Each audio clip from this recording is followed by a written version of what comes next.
تھوڑے ہی عرصہ میں بہت سے مسلمان محل کے اندر گھس آئے۔ یہ محمد بن قاسم کا دستہ تھا۔ محمد بن قاسم بھی آ رہا تھا، رانی لادی اس کے ساتھ تھی۔ تمام مسلمان چتا کے گرد آ کھڑے۔ محمد بن قاسم نے لادی سے دریافت کیا، یہ آگ کیوں جلائی گئی ہے؟ لادی نے جواب دیا، معلوم ہوتا ہے کہ رانی ماٹی اپنی خادموں اور سہیلیوں کے ہمراہ ستی ہو گئی ہے۔ محمد بن قاسم نے افسوس بھرے لہجے میں کہا، بہت افسوس ہے، کس قدر نادان تھی یہ عورتیں، انہوں نے زندگی کی ناقدری کی ہے۔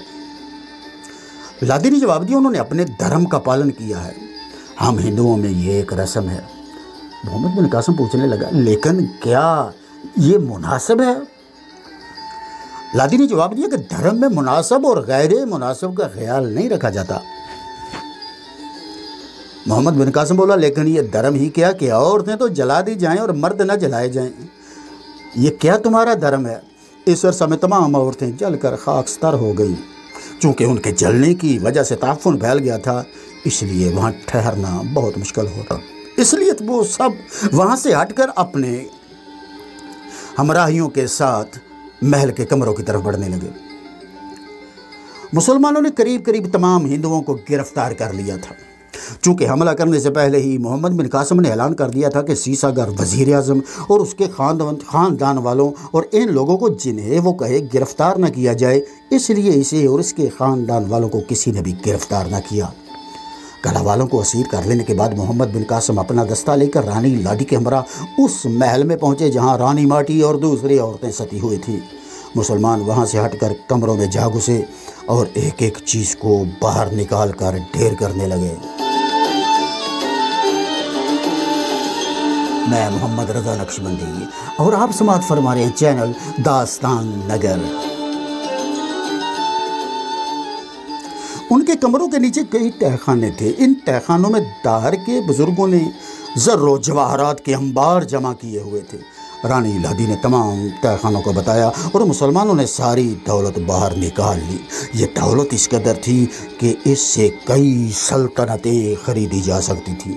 سونے چاندی کی سلاخیں، ہیرے جواہرات، تاج و تخت، سونے چاندی کے برتن، غرض کے کون سی ایسی قیمتی چیز نہیں تھی جو یہاں پر موجود نہیں تھی۔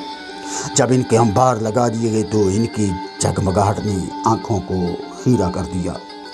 ان تمام چیزوں کو جمع کرنے کے بعد رانی لادی کے کہنے سے اس جیل خانہ کو توڑ دیا گیا جس میں راجہ داہر نے ان عورتوں کو قید کر دیا تھا جن سے وہ ناخوش ہوتا تھا۔ کئی ایک عورتیں قید تھیں، وہ سب شیران اسلام کو دعائیں دیتی چلی گئیں۔ جیل خانہ کے محافظوں کو قتل کر دیا گیا۔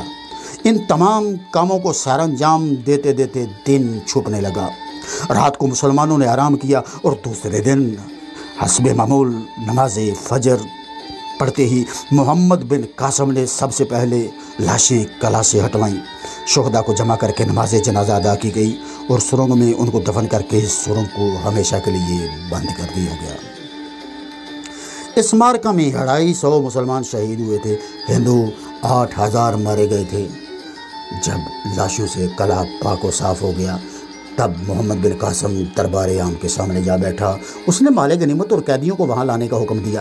کچھ مسلمان مال غنیمت ڈھونڈ کر لانے لگے، کچھ قیدیوں کو لینے چلے گئے۔ تھوڑی ہی دیر میں تمام قیدی لائے گئے۔ ان میں 30 امیر زادیاں یعنی شہزادیاں تھیں۔ محمد بن قاسم نے ان عورتوں کو ایک طرف بٹھا دیا اور قیدی مردوں کو صف در صف اپنے ہمراہ کھڑا کرایا۔ اب سیسا گر وزیر اعظم آ گیا۔ محمد بن قاسم نے اپنی جگہ سے کھڑے ہو کر سیسا گر کا استقبال کیا۔ سیسا گر نے محمد بن قاسم کے پاس آ کر جھکتے ہوئے کہا، نوعمر فاتح محمد بن قاسم، میں آپ کے سامنے سر اطاعت خم کرتا ہوں۔ محمد بن قاسم نے کہا، میں اور تمام مسلمان آپ کے بے حد ممنون ہیں۔ آپ نے طاہرہ کے ساتھ اظہار ہمدردی کر کے مسلمانوں پر ایک بڑا زبردست احسان کیا ہے۔ سیسا گر بولا، میں نے مسلمانوں کا اس لیے بھی شکریہ ادا کرنا چاہا ہے کہ انہوں نے عام گرفتاری کے وقت میری اور میرے خاندان کی عزت کو برقرار رکھا ہے اور میرے گھر والوں میں سے کسی کو چھوا تک نہیں۔ محمد بن قاسم بولا، جب مسلمان آپ کے شکر گزار تھے تو کیسے آپ پر یا آپ کے خاندان پر دست درازی کر سکتے تھے؟ سیسا سیساگر بولا مجھے اس بات پر بڑی حیرت ہوئی ہے اور اس سارے معاملے کا مجھ پر بڑا گہرا اثر ہوا ہے۔ اب یہ دونوں بیٹھ گئے۔ سیساگر نے دریافت کیا، کیا طاہرہ آپ کے پاس پہنچ گئی ہے؟ محمد بن قاسم بولا، جی ہاں، وہ بھی آپ کی متشکر۔ سیساگر، وہ نہایت نیک لڑکی ہے، میں نے یہ گوارا نہ کیا کہ وہ طاہر کا تختہ ستم بنے۔ محمد بن قاسم بولا، حقیقت یہ ہے کہ آپ خود بھی تو نیک دل ہیں اور اس نیک دلی کی وجہ سے ایسا کرنا آپ کو گوارا نہ ہوا۔ سیساگر نے جواب دیا، میں نے راجہ طاہر کو بڑا سمجھایا تھا کہ وہ صلح کر لے، مگر وہ نہیں مانا۔ ہٹ دھرم تھا، ضد کا پکا تھا، آج اس نے نتیجہ دیکھ لیا۔ محمد بن قاسم نے کہا، افسوس ہے کہ اس نے بلا وجہ چند مسلمانوں کو گرفتار کر کے جنگ مول لے لی۔ سیساگر بولا، حالانکہ انہیں ہر جوتشی اور ہر منجم نے بڑے اچھے طریقے سے سمجھایا، مگر وہ ماننے والا کب تھا؟ محمد بن قاسم کہنے لگا، اللہ کو اسی طرح منظور تھا۔ سیساگر نے پوچھا، اب جناب بتائیے میرے لیے کیا حکم ہے؟ محمد بن قاسم نے کہا کہ آپ ہمارے محسن ہیں، بالکل آزاد ہیں، جہاں چاہیے رہیے، جہاں جانا چاہتے ہیں وہاں جائیے، آپ کے لیے کوئی روک ٹوک نہیں ہے۔ سیساگر بولا، طاہرہ کہاں ہے؟ ابن قاسم کہنے لگا، اسلامی کیمپ میں۔ سیساگر بولا، میری ایک لڑکی تھی جو مر گئی ہے، اگر وہ زندہ ہوتی تو اس کی عمر طاہرہ کے برابر ہوتی، مجھے طاہرہ میں اپنی بیٹی نظر آتی ہے، کیا طاہرہ میرے پاس رہ سکتی ہے؟ محمد بن قاسم کہنے لگا بڑی خوشی سے۔ سیساگر کہنے لگا، مگر وہ تو مسلمان ہے۔ ابن قاسم نے جواب دیا، آپ کے پاس رہنے سے اس کے اسلام میں کوئی فرق نہیں آئے گا۔ سیساگر کہنے لگا، بات یہ ہے کہ مجھ پر آپ کے اخلاق اور مسلمانوں کی شرافت کا اس قدر اثر ہوا ہے کہ میں خود آپ کے مذہب میں شامل ہونا چاہتا ہوں۔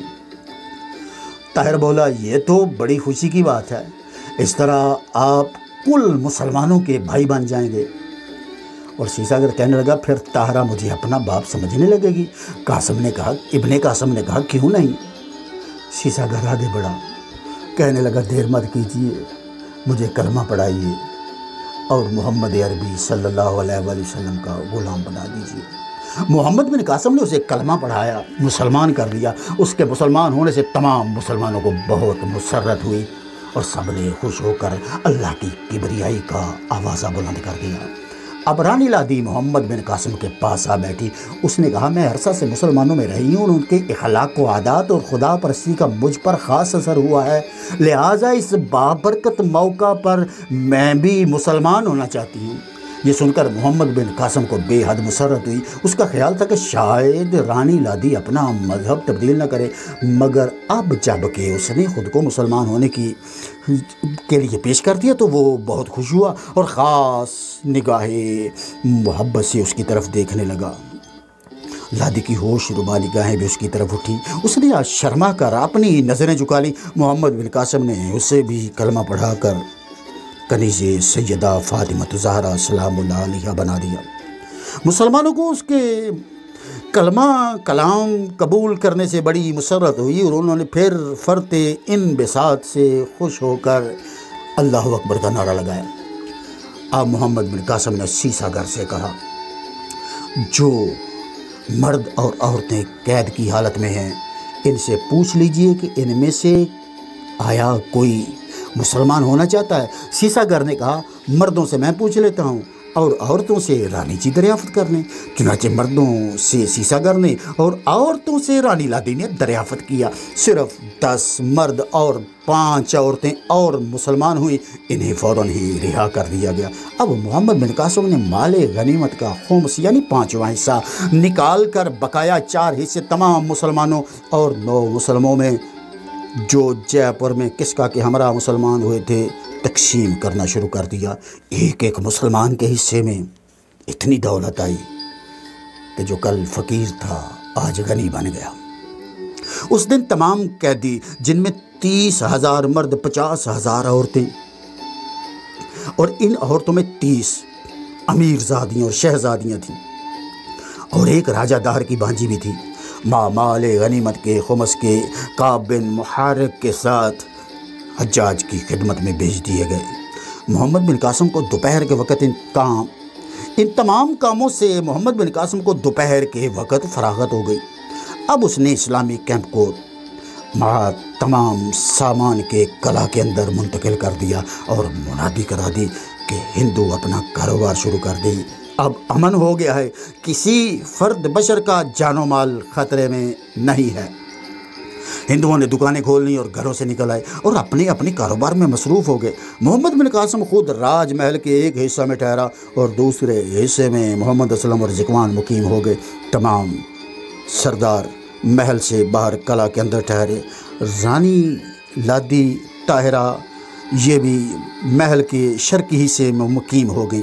ظہر کی نماز کے بعد سیسا گر طاہرہ کے پاس پہنچا۔ چونکہ طاہرہ کو محمد بن قاسم نے اپنی بہن بنا لیا تھا، اس لیے وہ اس کے پاس بیٹھا تھا اور رانی لادی بھی بیٹھی تھی۔ سیسا گر آگوش کشادہ کر کے طاہرہ کی طرف بڑھا۔ اس نے کہا، بیٹی، پیاری بیٹی۔ طاہرہ کو معلوم ہو چکا تھا کہ سیسا گر اسے اپنی بیٹی بنانا چاہتا ہے۔ وہ جلدی سے کھڑی ہو گئی اور بڑھ کر سیسا گر کے کندھے سے جا لگی۔ بوڑھے وزیر نے اسے پیار کر کے دعا دی، آسمان کی طرف سر اٹھایا اور کہا کہ پروردگار تیرا کروڑ مرتبہ شکر ہے، ایک بیٹی مجھ سے جدا ہوئی تھی، تو نے اپنے فضل و کرم سے پھر سے میرا دامن اپنی رحمت سے بھر دیا ہے۔